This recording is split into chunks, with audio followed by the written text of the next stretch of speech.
Tutorial 2, the Measure Workbench. To start work in the Measure Workbench, either continue using the coloured file generated in the Create tab, or select the Import Files icon on the main toolbar to access the CSV file you wish to work with.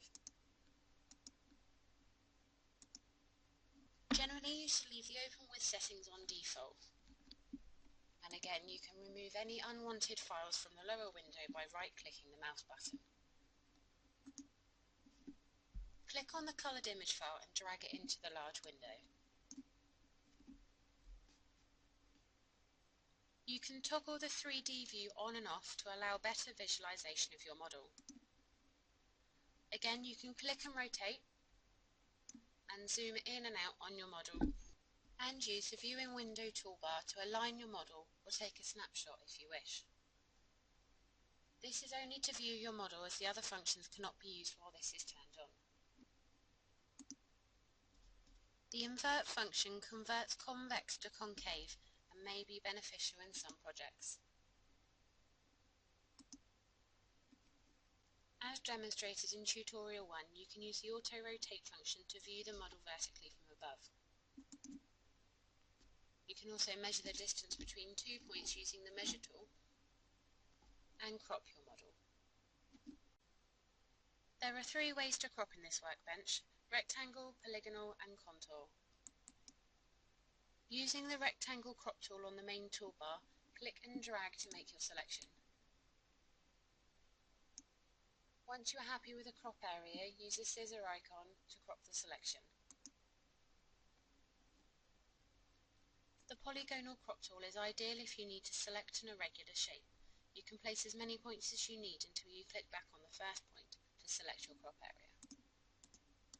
If you do make a mistake in your selection, right-clicking the mouse button will remove the last point in turn until you get back to the beginning.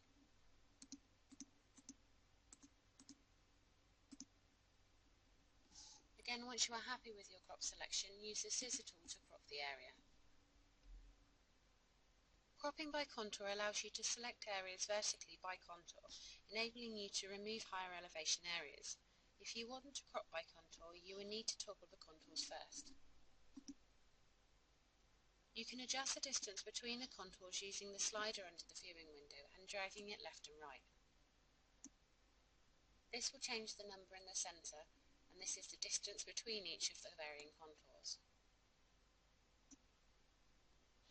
You can also rotate the level of contours without changing the distance between them. This is done by using the arrows on either side of the slider.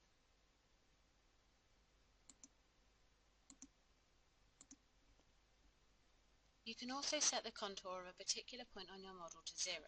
To do this, use the 0 contour icon and click the location. This will change the numbers in the scale underneath the image, and this will reflect the change that you've made. To crop, toggle the contour crop icon. This will display a thick black line and a thick white line, which will mark the crop area. Moving the slider will move both the black and the white line. Clicking the left mouse button on the left-hand side of the slider will move the white line. Clicking the right mouse button on the right-hand side of the slider will move the black line. And again, once you are happy with the selection between the black and the white line, use the scissor tool to crop the selection.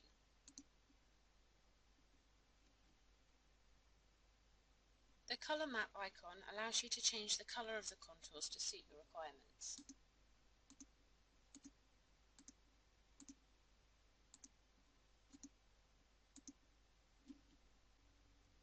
If at any point you wish to revert back to the original image without saving your changes, click and drag the coloured image back into the window to start afresh.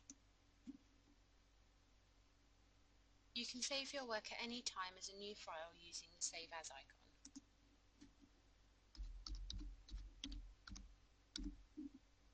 This will allow you to create a new file, leaving the original file unchanged. The new file will display as a separate coloured image in the bottom window, so you can save once you've completed all your changes if you wish, or after each individual change. You can also go back to the original if you need to by dragging it back into the viewing window. You can place landmarks on your model by toggling the landmark placement mode. Placing landmarks enables you to produce files containing landmark distances and coordinates. To view this data, click the Landmark Distances file on the menu. You can save these files using the Save icon on the pop-up window.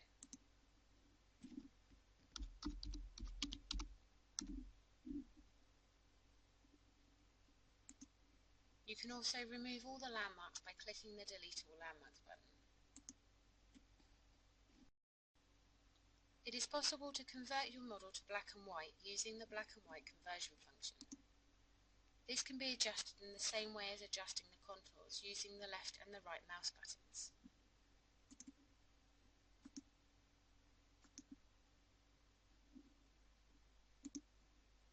Once all your adjustments are complete, you can save your model as a new version, save the project to return later, or move on to the Compare workbench.